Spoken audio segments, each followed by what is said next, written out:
Pernahkah Anda terbangun di tengah malam dan merasa dunia sedang berkonspirasi melawan Anda?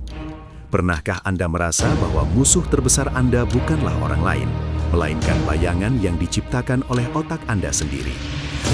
Hari ini, kita akan menyelami sebuah kisah klasik yang telah bertahan selama berabad-abad, bukan hanya karena kelucuannya, tapi karena kebenaran pahit yang disimpannya.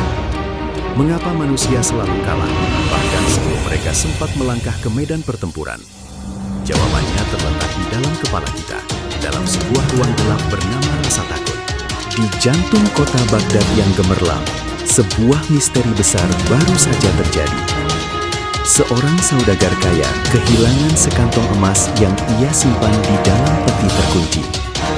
Tidak ada pintu yang rusak, tidak ada jendela yang dicongkel. Ini adalah pekerjaan orang dalam, seseorang yang sangat dipercaya. Berita ini menyebar secepat api di padang rumput kering, menciptakan kepanikan di kalangan penduduk. Keamanan kota sedang dipertaruhkan, dan sang saudagar merasa dunianya runtuh seketika karena pengkhianatan ini. Saudagar itu menangis terseduh-seduh di hadapan Khalifah Harun ar-Rasyid. Baginya, emas itu bukan hanya soal kekayaan, tapi soal harga diri dan kerja keras seumur hidup. Ia mencurigai para pembantunya, namun ia tidak memiliki bukti satupun untuk menuding siapa yang bersalah. Khalifah, yang dikenal adil namun terkadang buntu menghadapi kasus licin seperti ini, akhirnya memanggil satu-satunya orang yang memiliki logika di luar nalar manusia biasa. Seseorang yang sering dianggap gila, padahal dialah yang paling waras. Nama itu berhembus di lorong-lorong istana. Abu Nawas, pria yang mampu mengubah air menjadi anggur dengan kata-katanya, dan mengubah musuh menjadi kawan dengan kawan. Khalifah tahu bahwa kasus ini tidak bisa diselesaikan dengan pedang atau hukuman fisik. Ini adalah perang mental, dan hanya seorang ahli strategi jiwa yang bisa memenangkannya. Utusan istana segera dikirim untuk menjemput pria bersorban besar itu dari kediamannya yang sederhana di pinggiran kota.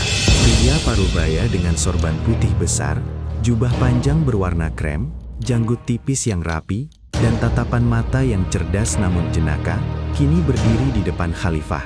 Abu Nawas hanya tersenyum tipis mendengar keluhan sang saudagar. Ia tidak meminta saksi mata, ia tidak memeriksa sidik jari. Ia hanya meminta satu hal yang aneh, kumpulkan semua suspek di lapangan istana besok pagi dan bawakan aku seikat tongkat kayu dengan panjang yang sama persis. Semua orang bingung, namun mereka tidak punya pilihan selain menuruti permintaannya. Malam itu, suasana di kediaman para pembantu saudagar sangat mencekam. Kabar tentang metode aneh Abu Nawas sudah sampai ke telinga mereka. Mereka berbisik-bisik, saling curiga, dan tidak bisa tidur nyenyak.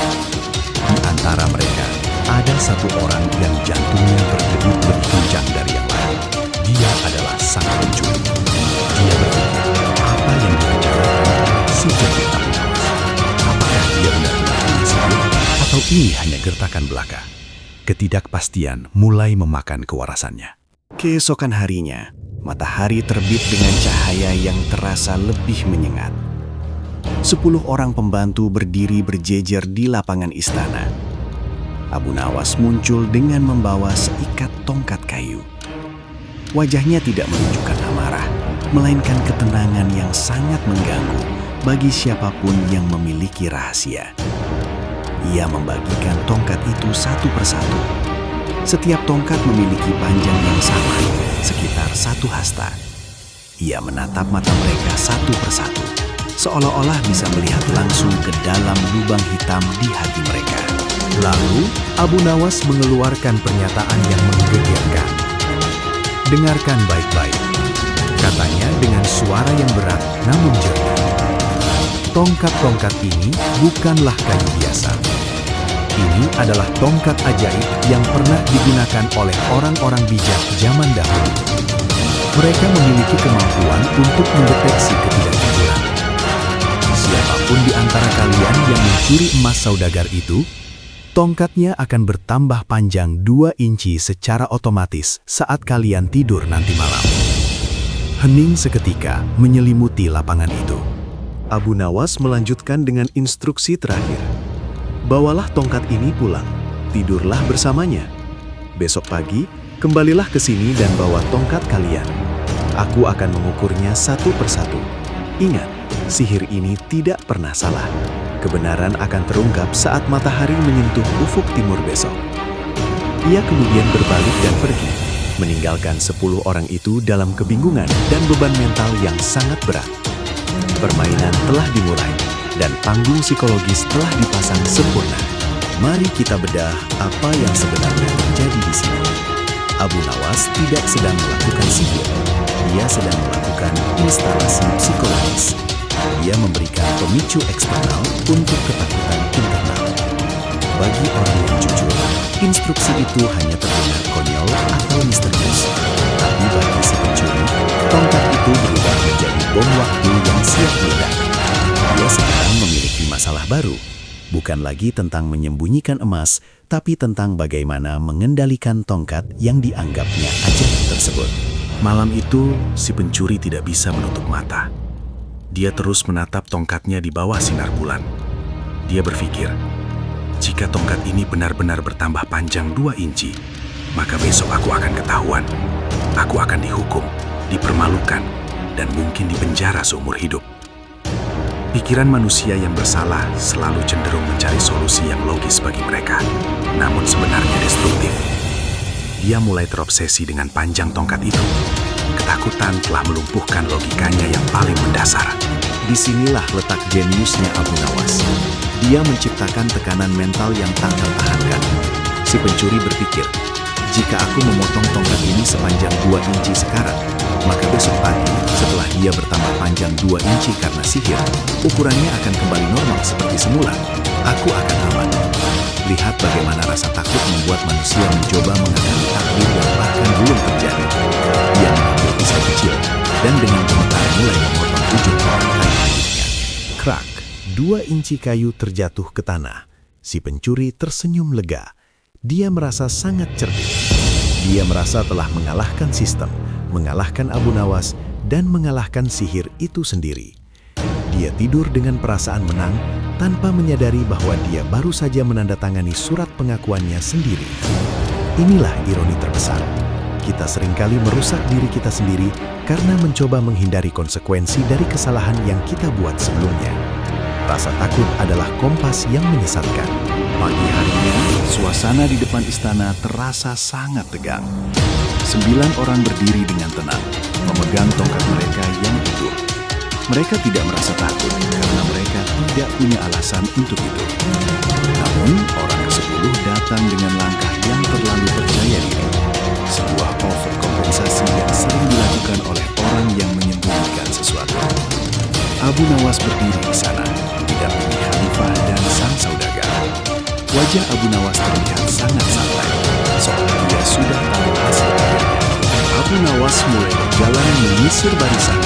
Satu persatu tongkat diperiksa. 1 hasta, 1 hasta, 1 hasta. Gumamnya pelan. Setiap kali dia melewati seseorang, ketegangan di udara sedikit berkurang bagi mereka yang jujur. Sampailah dia pada orang terakhir. Pria itu menyodorkan tongkatnya dengan senyum lebar. Abu Nawas mengambil tongkat itu, membandingkannya dengan tongkat standar di tangannya, dan tiba-tiba dia tertawa terbahak-bahak hingga suaranya menggema ke seluruh penjuru istana. "Wahai Khalifah," seru Abu Nawas dengan lantang. "Lihatlah keajaiban ini. Ternyata pencuri kita begitu baik hati sehingga dia memendekkan tongkatnya sendiri sebelum sihir itu bekerja." Seketika itu juga, wajah si pencuri berubah menjadi pucat pasi. Seluruh tubuhnya lemas. Dia baru menyadari jebakannya. Tidak ada tongkat ajaib, tidak ada pertumbuhan 2 inci. Yang ada hanyalah perangkap psikologis yang dirancang untuk membuat si bersalah mengekspos dirinya sendiri melalui tindakan pencegahan yang bodoh. Tidak ada sihir di sana. Tidak ada alat canggih. Hanya ada satu hal, rasa takut. Abu Nawas tahu bahwa beban rasa bersalah akan membuat seseorang menjadi sangat rentan terhadap saran. Dia tidak mencari pencuri secara fisik. Dia menciptakan tekanan mental yang memaksa si pencuri untuk bertindak. Di dunia nyata, ini disebut sebagai the burden of guilt. Ketika seseorang menyembunyikan sesuatu, mereka akan terus-menerus memikirkan cara untuk menutupinya. Dan seringkali, tindakan menutupi itulah yang justru menjadi bukti paling nyata. Kisah ini adalah pelajaran luar biasa tentang kontrol pikiran. Abu Nawas mengajarkan kita bahwa manusia tidak dikalahkan oleh orang lain, tetapi oleh bayangannya sendiri. Seringkali dalam hidup, kita merasa tertekan oleh keadaan atau perkataan orang lain. Padahal, itu hanyalah tongkat kayu yang tidak akan bertambah panjang kecuali kita sendiri yang memotongnya di dalam pikiran kita. Kita adalah arsitek dari ketakutan kita sendiri, dan hanya kita yang bisa meruntuhkan bangunan itu dengan kejujuran. Jadi, apa pelajaran yang bisa kita ambil hari ini? Jangan pernah membiarkan rasa takut mendikte keputusan Anda. Karena ketika Anda bertindak atas dasar ketakutan, Anda sebenarnya sedang memberikan kunci kendali pikiran Anda kepada orang lain.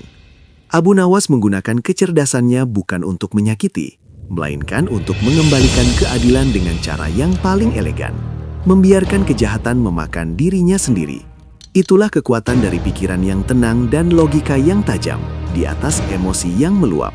Terima kasih telah mengikuti perjalanan mental bersama Abu Nawas hari ini. Jika Anda menyukai analisa cerita seperti ini, pastikan untuk menekan tombol subscribe dan like agar tidak ketinggalan video kami selanjutnya. Apa pendapat Anda tentang taktik Abu Nawas? Apakah Anda pernah merasa memotong tongkat Anda sendiri karena rasa takut? Tuliskan di kolom komentar di bawah. Sampai jumpa di kisah berikutnya, di mana kita akan terus membedah misteri pikiran dan sejarah. Tetaplah cerdas dan tetaplah waspada.